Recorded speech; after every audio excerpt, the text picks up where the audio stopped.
Olá, bem-vindos a mais uma edição do Sindinit Podcast, uma realização do Sindicato dos Bancários de Niterói e regiões.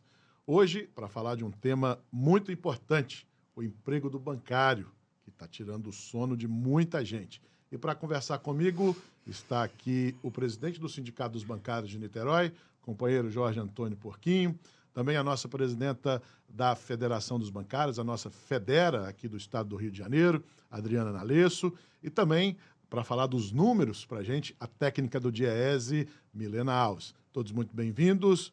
Jorge Antônio, mais uma ferramenta que o sindicato traz aí para a gente debater durante essa campanha nacional dos bancários, levando informação para toda a categoria. Pô, não tenho dúvida disso. Uma alegria, uma satisfação muito grande. E aí, para brilhantar isso, né? O sindicato vai fazer 78 anos, William.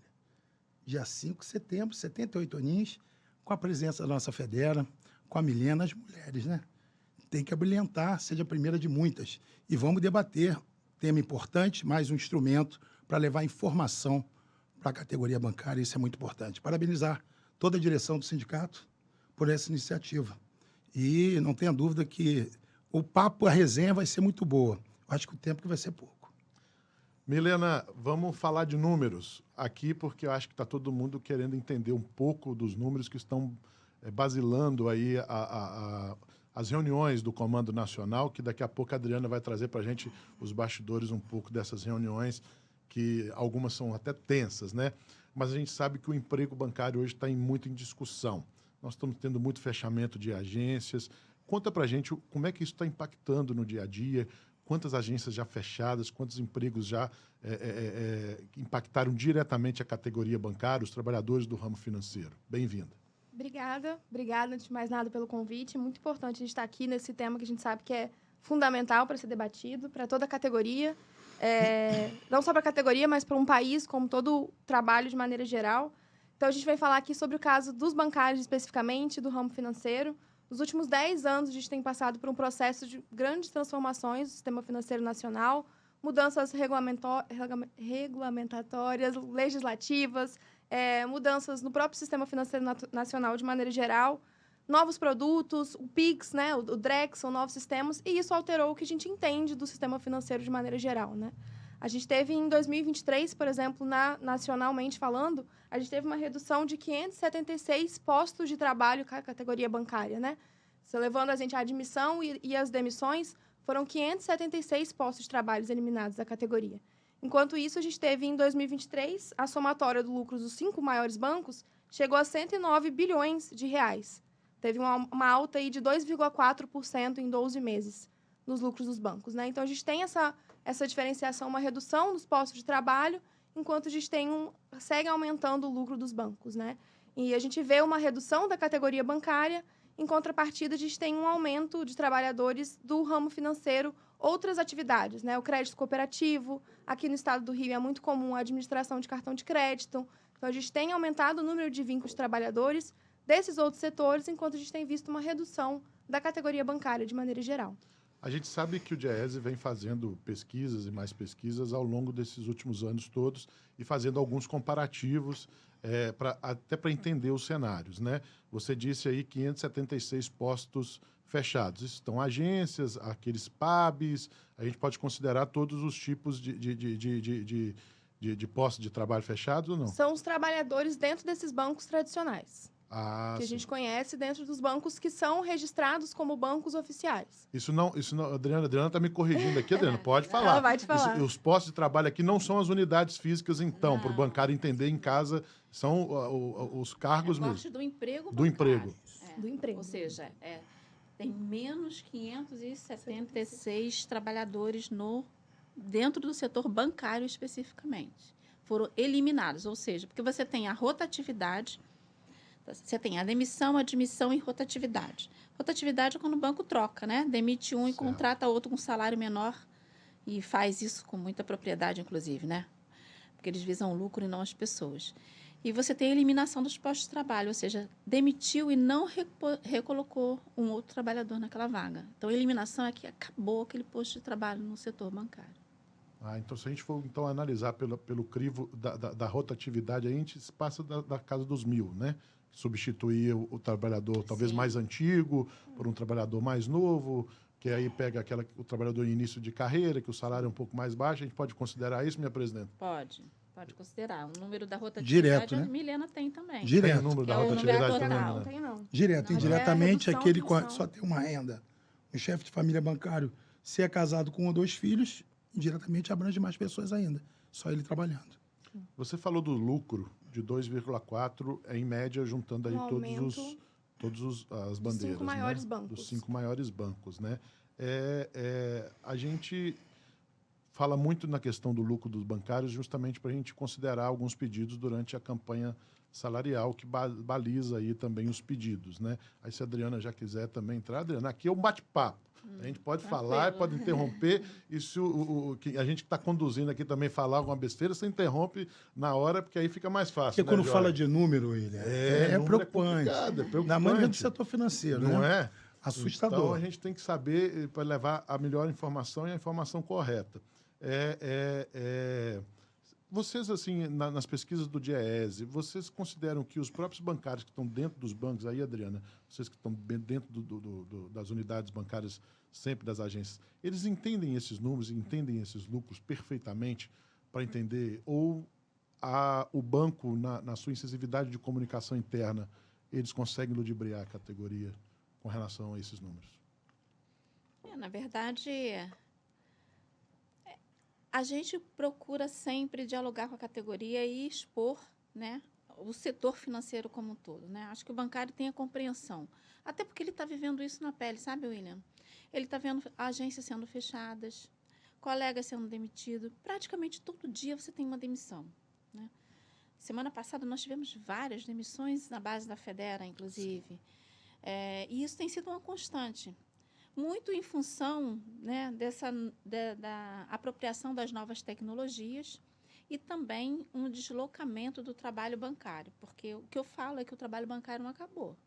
Ele está se deslocando para o ramo financeiro e os bancos se apropriaram da reforma trabalhista, tá certo? E se apropriam das novas tecnologias para precarizar as relações de trabalho. Então, não é que o emprego bancário está acabando, não, ele está se deslocando, né?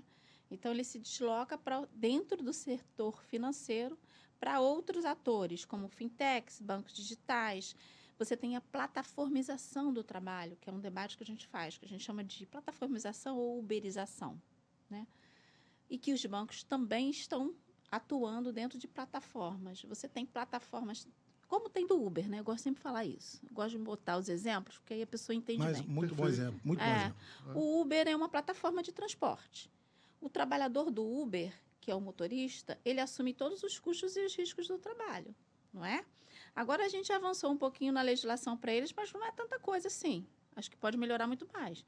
Mas, por exemplo, se o carro enguiçar ou tiver um problema, é com ele, ele tem que consertar. Se ele sofrer um acidente e ele não pagar um plano de saúde, ele depende, graças a Deus, que a gente ainda tem o SUS público. Ele tem um atendimento, tem garantia de um atendimento público. Se ele não pagar um INSS, ele não tem direito a um benefício, né? Se ele quiser férias, ele tem que juntar um dinheirinho se sobrar. E ele paga a plataforma. De 20... Ainda tem um tempo, se ele quiser férias, ele tem que entender que ele vai ter que parar de trabalhar um tempo e parar de ganhar. Parar de né? ganhar.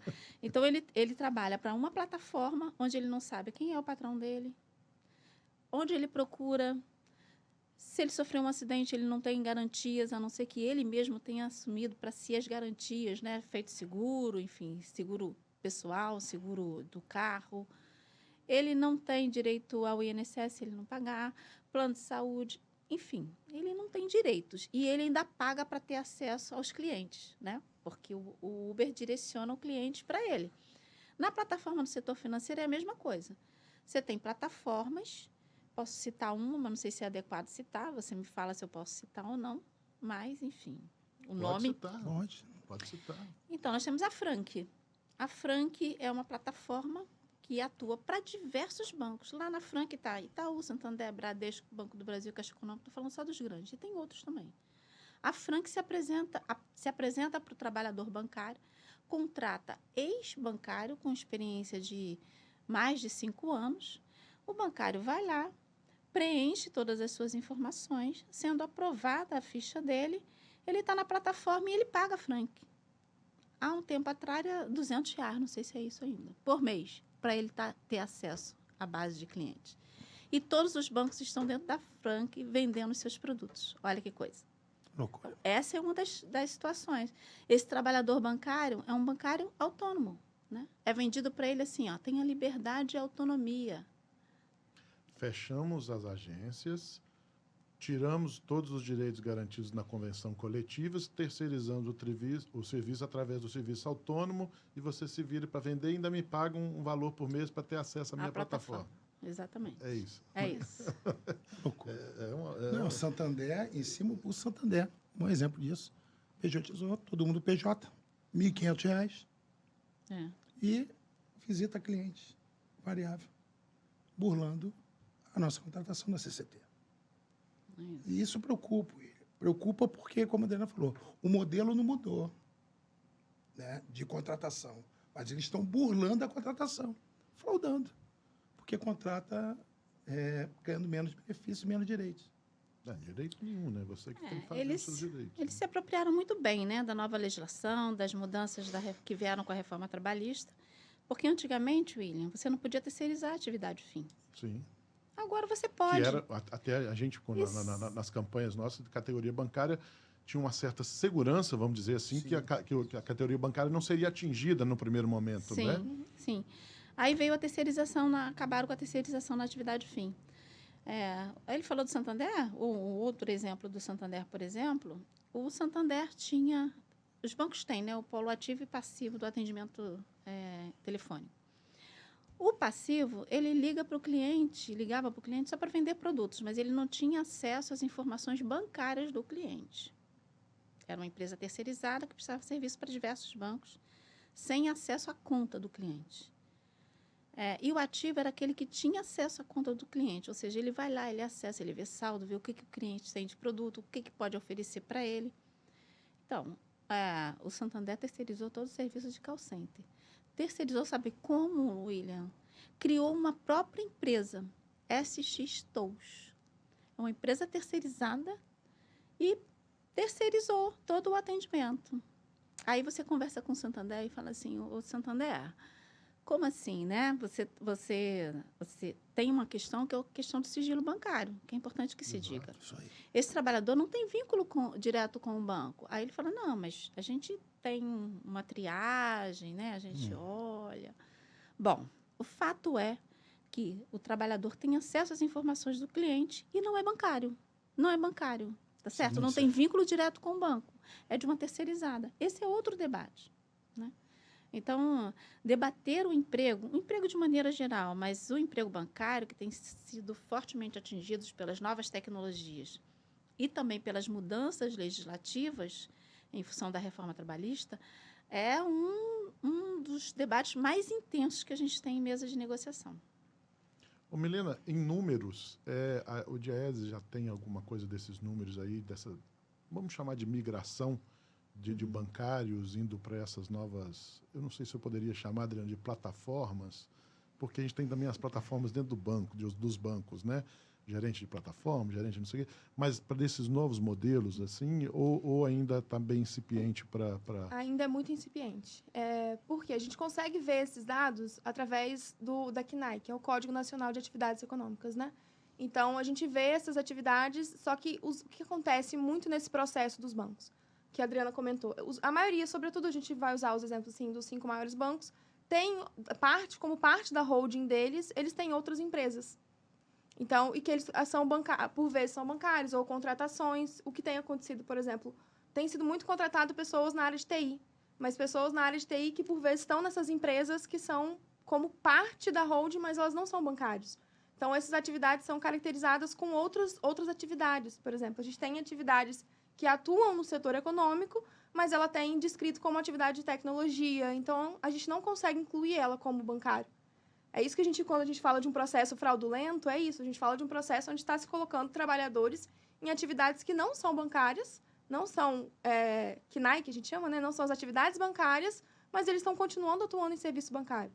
Mas, infelizmente, números diretos a gente não tem disso. Acho que eu vou pegar um gancho do TI, dos trabalhadores de TI, e vou tentar puxar um gancho aqui para a reestruturação do Bradesco, que foi lançada agora recentemente, e que o Bradesco justifica que não vai haver muita demissão e pelo contrário, muita contratação, principalmente na área de TI, né, Adriana?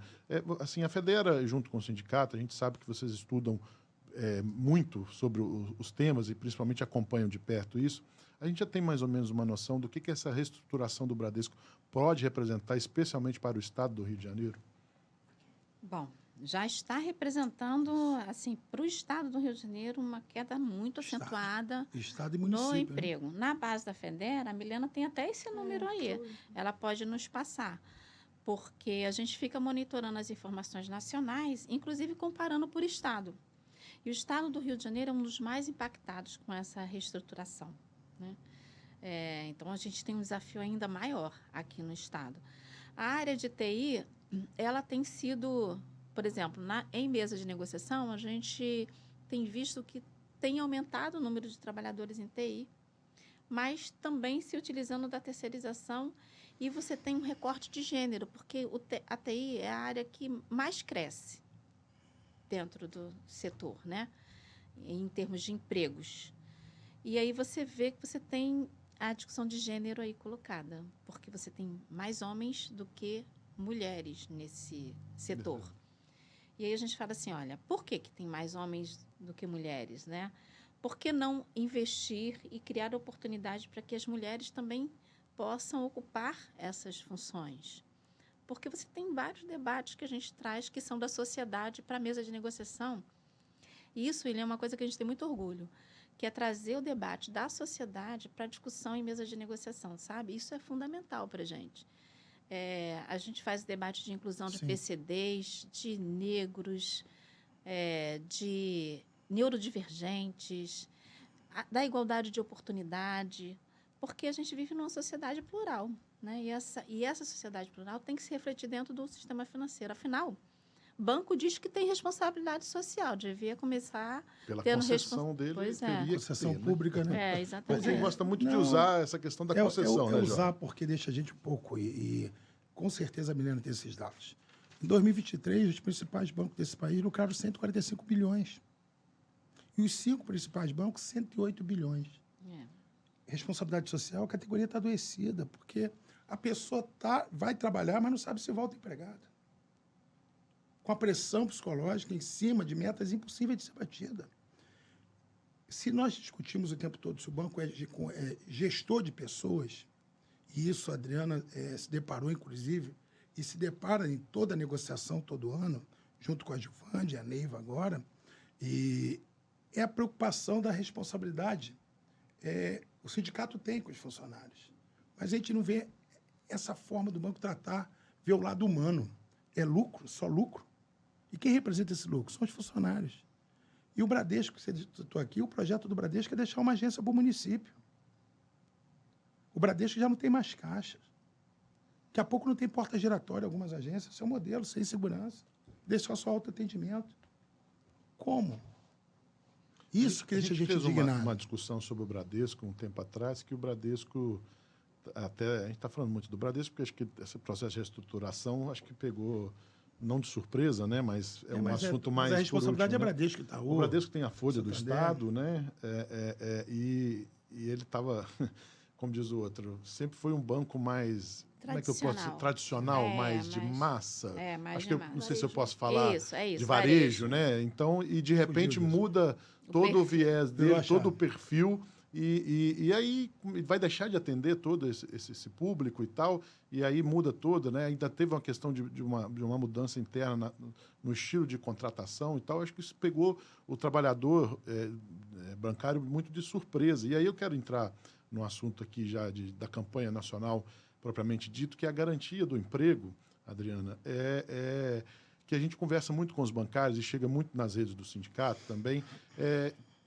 A gente tem a nossa CCT lá, que é uma CCT mais forte hoje de categorias de trabalhadores do país, mas também está muito nessa expectativa assim, o que vai fazer garantir o emprego. O bancário hoje ele discute duas coisas, a garantia do emprego e o salário.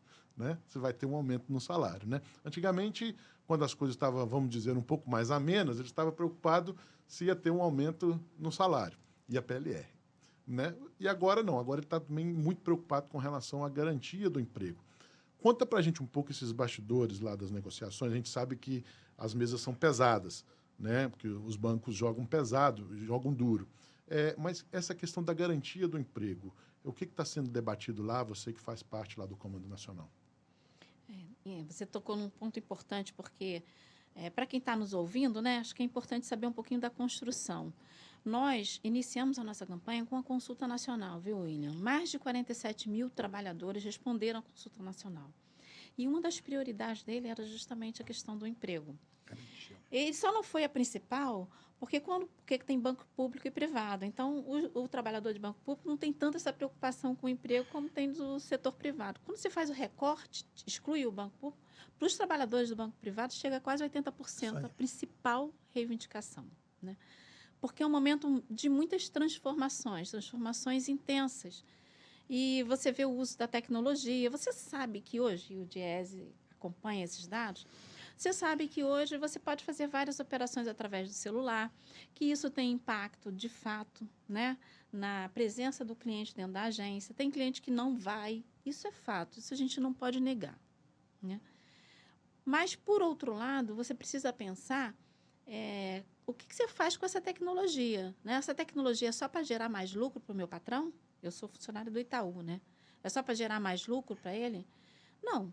A tecnologia tem que servir para toda a sociedade brasileira. Entende? Então, uma das nossas reivindicações é a jornada de 4 dias na semana, que é uma coisa que o bancário fala assim, mas como assim? Eu falei assim, jornada de 4 dias para o bancário, não para o banco. Isso. O banco continua funcionando de segunda a sexta. Para gerar emprego. Para garantir emprego à categoria. Aí as pessoas falam assim, mas como assim?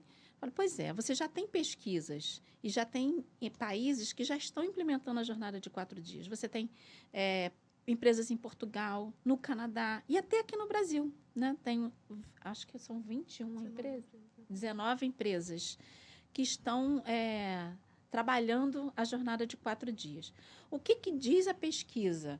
Que com a jornada de 4 dias na semana, você tem redução dos afastamentos, redução do adoecimento. Por quê? Porque a pessoa tem mais tempo livre para cuidar da sua saúde, para aproveitar o tempo com a sua família. Então, isso evita que ela se afaste, que ela falte. Enfim, ela tem uma melhoria na qualidade de vida dela. Porque a tecnologia está aí, não é isso? Ela tem que servir para a gente ter mais qualidade de vida. Mas na contramão disso, tem banco na mesa querendo abrir sábado, domingo, feriado. Pois é. Então, aí a gente se pergunta para quê, né? Por quê? Não é compreensível. Eles fizeram várias tentativas disso, né? É importante lembrar. E a gente está na resistência nisso, né, Jorge? Meu Deus. Há anos. Há anos que eles vêm querendo acabar com a jornada de segunda a sexta. Sim. Eu lembro disso. Santander fez o teste, né? Fez o piloto. Estou nessa luta há um tempo também. Né? Santander foi o piloto e o pior, sabe? E o pior, o trabalhador... Lembrei até de uma... Não vou chamar de slogan, de uma logo que fizeram com uma charge com o nome Santander, mas eu não posso falar aqui. Pois é, o Santander fez um projeto piloto aqui, que era para atender para recuperar a recuperação de crédito. Por um período. Serviço voluntário. Serviço voluntário, olha que absurdo. Quer dizer, o bancário tinha que se extra, voluntariar. Não tinha, era voluntário, né? Voluntário, mas se você não for... Não, mas a direção do banco falou que foi de forma voluntária que quis vir. Mas se você não for... Mas vivemos lá na porta. Sindicatos, vários finais de semana e conseguimos. Os sindicatos atuaram fortemente. Niterói, o Sindicato Bancário de Niterói está de parabéns. Mas o sindicato, todos os sindicatos que tiveram a gente tirou um posicionamento comum e fomos para a porta. Fomos lá dialogar, entendeu? E eles não conseguiram avançar, não é, Jorge? E adoecer mais ainda a categoria, né? Pois é. Agora, você vê, é uma categoria que já é muito impactada pelas doenças psicossomáticas, que a gente chama, né? Porque você migrou da LER-DORT para as doenças psicossomáticas. Então, hoje, você tem um adoecimento mental na categoria muito forte. E é fato, né? Não é normal você ir trabalhar todos os dias com medo, porque você não sabe, né? Você sabe que teve uma pesquisa no Sul Fluminense, aqui na região da base da Federal, vou citar essa, porque a gente tem outras, tem inclusive a nível Brasil com a Universidade de Brasília, Essa do Sul Fluminense foi com a UF. Com a UF, acompanha bem. Pois é.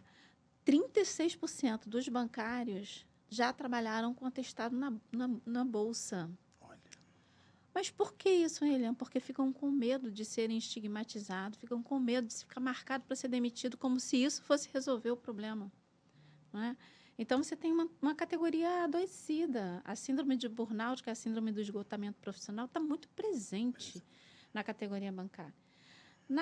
Teve uma das debates da mesa de saúde que eu falei assim, olha, é importante reposicionar o olhar, porque você só reduz o número de afastamento bancário se você reconhece que tem alguma coisa errada, né? Tem uma pressão exagerada, tem uma pressão por cumprimento de metas.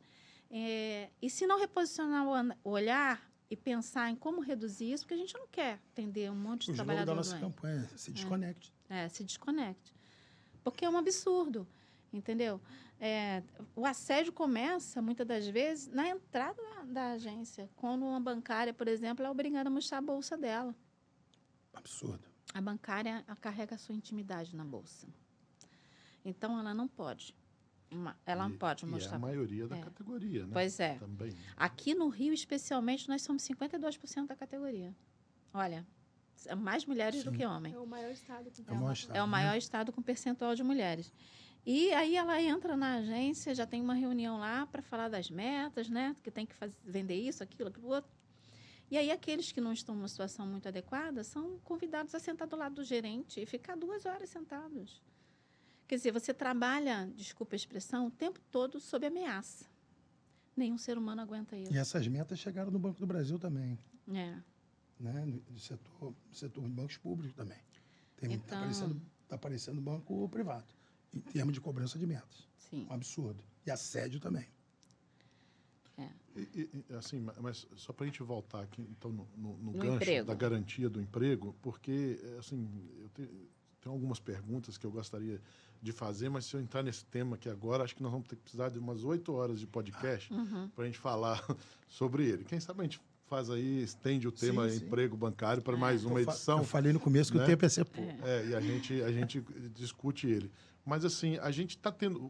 Os bancos se propõem a discutir o tema, não se propõem? Eles fogem do debate, Adriana? Então, Sobre essa garantia do emprego? Porque é bom para o bancário Sim. que vai nos acompanhar entender como é que está essa discussão lá. Porque talvez o bancário acompanha as nossas redes, as redes da Contraf, da Federa, ele entende, acompanha e tal, mas ele não tem a real noção se os bancos vão entender ou não. Porque a gente se comunica o tempo todo.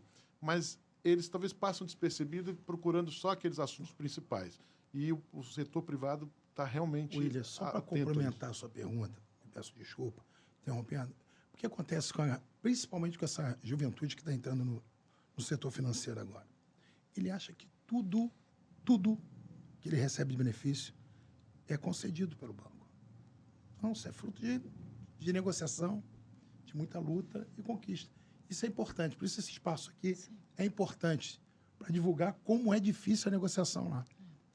é muito dura, sabe, Jorge? Porque a gente negocia com quem tem muito poder, William. Quando a gente pensa quem senta à mesa com a gente, tem poder político e econômico altíssimo, né? Eles fazem lobby o tempo todo, né? Tem bancada forte no Congresso Nacional. Então, assim, a gente negocia com quem tem muito poder. Eles eles não querem discutir a questão do emprego e garantia do emprego. Não querem, mas a gente faz questão de colocar o debate, porque isso é fundamental. Na nossa minuta está lá a Convenção 158, né, que a gente queria muito que o Brasil voltasse a ser signatário, porque é aquilo, né? Para demitir, você tem que estar em dificuldades. E isso daí inibiria muito as demissões no setor financeiro, que é um dos mais lucrativos do país. Então, a Convenção da OIT 158 seria importante para a gente. Para além desse debate, a gente tem, como eu te falei, aquele deslocamento. Quer dizer, não é que está acabando o trabalho bancário. Então, nós cobramos em mesa de negociação a atitude deles, né, de precarizar as relações de trabalho. Porque é fato, né? Eles se utilizam da plataformização, eles se utilizam da pejotização, que é o bancário autônomo, né? Que eles chamam de AI, Agentes Autônomos de Investimentos. Eles se utilizam da terceirização, de várias, quer dizer, de tudo que está que é possível eles ampliarem o lucro dele e reduzirem o custo, eles estão fazendo. né? E aí fazem propaganda muito bonita, né? Falam de responsabilidade social, de compromisso com o país. Como assim, né? Como assim? Porque primeiro a gente tem que olhar para nossa casa, né? Sim. Quando a gente vai na nossa casa, a gente tem que cuidar dela primeiro. Aí, o que a gente vê é que é um tema sensível, é um tema difícil, mas que a gente precisa enfrentar. E enfrentar em todos os setores. Em mesas de negociação, no diálogo com a sociedade, no diálogo com a base e no diálogo com o parlamento. Porque no governo anterior, a flexibilização da legislação do Banco Central possibilitou que vários atores atuassem dentro do sistema financeiro, se vendendo como banco sem ser. Você tem hoje o Nubank. Antigamente era o Itaú, agora é o Nubank. Nubank é banco? Eu gosto de perguntar para as pessoas não conseguem me responder, né? Porque o Nubank não é banco. Aí O Nubank o cidadão médio vai falar assim, mas é Nubank, é, banco. é banco. Não entende, Não né, entende. a responsabilidade social, a concessão, né? Mas o Nubank não é banco. O Nubank tem 2 CNPJ. Um é instituição de pagamento e o outro CNPJ é o quê? Financeira, certo? O Nubank não precisa atender a todas as normas de Basileia. Então, ele tem uma flexibilidade maior. Para além disso, o Estado perde. Por que o Estado perde? Porque o Nubank paga só 9% sobre contribuição sobre o lucro líquido. Concorrência até desleal. Também. Enquanto o Bradesco, por exemplo, Itaú, Santander, pagam 20%. Né? Então, eles também falam para a gente, assim, essa concorrência não é desleal, eles estão crescendo, estão avançando, a gente está aqui. Então, esse é um dos argumentos que eles usam em mesa de negociação. Então, por isso, nós também fazemos esse enfrentamento e já entregamos ao Banco Central um dossiê feito pelo DIEESE, onde a gente apresenta não só o tema do emprego, que é tão importante para a categoria, mas o risco sistêmico que existe hoje no sistema financeiro, porque de fato existe. Se o Nubank quebrar, acontece o quê? Quem vai pagar essa conta? O cliente vai aonde? Procura quem? Procura quem? Não Hoje- tem. Hoje o Nubank tem valor de mercado maior do que 4 dos 5 maiores bancos, né? Ele só não perde para a Caixa Econômica, a gente não entra aí nesse Eu caso. ia dizer isso, Hoje- Então, esse debate também do sistema financeiro, da regulamentação do sistema financeiro, também é um debate que a gente faz. O bancário talvez não tenha a compreensão do quanto é difícil para a gente Não, e como nós- e qual a riqueza do debate que a gente faz, né? Porque a gente vai além. E Né? quando nós lutamos da também para baixar os categoria. juros, o Banco Central, uma política equivocada.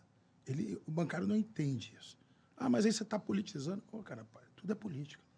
Não, isso não é Se política. você... Nem tudo é uma política partidária. Isso. Né? As Mas pessoas- tudo é política. Mas tudo é política. Né? As pessoas têm que entender É isso, que não é uma isso. política só partidária. Mas tudo é política, tudo é uma negociação, tudo, né? A política está na nossa vida 24 horas por Sim, dia. Né? desde Tudo o você tá- precinho do pão de manhã que a gente Exatamente, compra, né? Até a gasolina que exatamente. bota no carro. Exatamente. Você tem Taxa que de estar juro alto, discutindo vai pagar mais tudo, né? taxa. Vai pagar... Temos que fazer reforma tributária, não tenha dúvida disso, somos a favor. Mas com esse juro aí não vai desenvolver nosso país. Pelo contrário. Eu entendo que a queda de braço lá ela é desgastante e tal, e a gente precisa procurar mecanismos de popularizar como que isso é feito, esses debates lá com os bancos, justamente por isso, né? Porque às vezes a gente não entende, a gente falou de Nubank aqui, mas tem o Inter, que tem crescido também de forma vertiginosa, não sei hoje em termos de valor de mercado, mas hoje é um banco que disputa mercado nesse ramo digital, né, de forma gigantesca, né? Os próprios bancos tradicionais, vamos chamar de tradicionais, hoje partiram muito para esse lado digital também, mas o Bradesco talvez não conseguiu acompanhar na mesma velocidade de tecnologia, mas os outros já um pouco mais avançados, o Itaú, por exemplo. E isso, essa questão da tecnologia, Milena, para a gente já caminhar aqui para o nosso final, o DIEESE tem estudado esses impactos da tecnologia diretamente na questão do emprego bancário? Sim, a gente está frequentemente acompanhando os sindicatos e as federações. É o que eu falei, a gente tem visto a redução do emprego bancário um aumento de outras categorias. A gente está falando a regulamentação, falando o tempo inteiro. A gente teve um aumento significativo, por exemplo, de atividade, de vínculo de trabalho no crédito cooperativo. Então, em 10 anos, a gente teve uma redução aí mais ou menos de 15% da categoria bancária. Mas a gente também teve um aumento enorme de crédito de emprego em crédito cooperativo. Então, a gente está vendo uma redução da categoria e a gente está vendo aumento em outros empregos, de maneira geral. Eu fiz essa pergunta para me puxar o gancho no ramo financeiro, porque aí eu voltaria para a Adriana, porque como que eu ia introduzir de novo o assunto ramo financeiro. Adriana, os trabalhadores do ramo do crédito e, como ela disse aqui agora, dessa migração, como que a gente está tratando garantia de emprego, trabalhador bancário e os trabalhadores agora do ramo financeiro? Como é que essa discussão se dá no Comando Nacional e nessa discussão com os bancos? Para nós é um grande desafio, né? Porque enquanto a gente vê os números dos postos de trabalho bancário descendo, você vê dentro do sistema o número de trabalhadores aumentando. A gente está fazendo esse debate da representação do ramo, sabe, William? E agora eu vou falar um pouquinho sobre o CUT, né? Porque a gente está discutindo nas centrais sindicais essa questão da organização por ramo, porque a organização por categoria já não atende mais à realidade do mundo do trabalho no Brasil nem no mundo, né? Então é preciso unir forças e buscar que os setores se organizem. O nosso modelo, que é o modelo de organização nacional, é referência, inclusive, para essa organização, né? Então, a gente tem buscado aí discutir com as centrais sindicais propostas que deem conta da representação por ramo com autonomia e liberdade sindical, porque a gente não abre mão da nossa autonomia e liberdade sindical. Nem Estado, nem patrão pode interferir nos sindicatos, né? Então, a gente já tem uma proposta já que está para ser apresentada, que já foi discutida para ir para o parlamento. Agora, com esse parlamento aí, a gente sabe que a gente tem grandes dificuldades, né? Porque é muito patronal, né? Ninguém ali está olhando para o trabalhador, né? Vamos combinar. A maioria ali olha para o patrão, né? Aliás, é patrão, né? Você tem as bancadas lá, né? A classe trabalhadora precisa entender isso. Precisa ter sua bancada de trabalhador. Você falou aí da dificuldade da representação por categoria, né? A gente viu também um crescimento dos sindicatos, etc. O que é isso, né? O que é um sindicato, etc? É tudo. Etc, né? Eu já vi aí uns 2 ou 3 aí que representa etc. O que representa etc? Tudo. Quem representa tudo não representa nada, né? Então, nós estamos caminhando para o final, Jorge. Eu queria te agradecer aqui pela presença. Dizer que esse Espaço Sindicato vai debater diversos temas. A gente já falou de saúde, a gente vai falar de emprego, a gente vai falar de cláusulas econômicas, a gente pode voltar a falar de emprego durante as cláusulas econômicas, né? Porque o assunto é muito vasto, mas o tempo é curto, mas a gente precisa trazer esses pormenores. A Adriana explicou muito bem que as tratativas lá em São Paulo durante as reuniões não são fáceis, Jorge. Eu queria que você fizesse seu fechamento aí e falasse um pouco mais dessa proposta do sindicato. Eu acho que a diretoria não só acertou, que é mais um instrumento de informação. Isso nesse mundo, nós saímos de uma pandemia, tivemos que se reinventar, né? E eu peço desculpa porque são tantos bancos que nós temos que falar de todos, e todos os bancos são importantes. O papel da Caixa Econômica na pandemia, os funcionários foram guerreiros, entendeu? A população, e ainda lutamos para a vacina, inclusive para a categoria. Então, é um novo formato que, com certeza, veio para ficar. E aí os bancários, que eu quero dizer, continue acreditando no sindicato, que juntos somos mais fortes. Sindicalizar é fundamental. Conhecer o seu sindicato também. Vivenciar, participar das assembleias, do dia a dia do sindicato. Vai conhecer o Sindicato Bancário de Niterói. Vai lá, reformamos tudo, vamos fazer agora cursos, formação, isso é fundamental. O conhecimento é fundamental. Você já imaginou o movimento sindical sem o DIEESE? O papel do DIEESE é fundamental para balizar numa mesa de negociação. Temos muito orgulho de ser filiado ao DIEESE. Então, tudo isso é custo. Para brigar contra o setor financeiro, precisamos todos estar unidos. E agradecer a Adriana, a Milena, e aí você, William, que vai ser o primeiro de muitos. Tema que não falta. Espero que esse ano e ano que vem tenhamos muitos, com vários convidados aqui, chamar a nossa Contraf, a nossa CUT, a nossa Federa permanente aqui, e os sindicatos também filiados à nossa Federa. Vai ter sindicatos que vai vir aqui os presidentes ou representantes para a gente estar fazendo uma grande resenha, um grande bate-papo e tentar diminuir essa exploração da classe trabalhadora. Juntos somos mais fortes.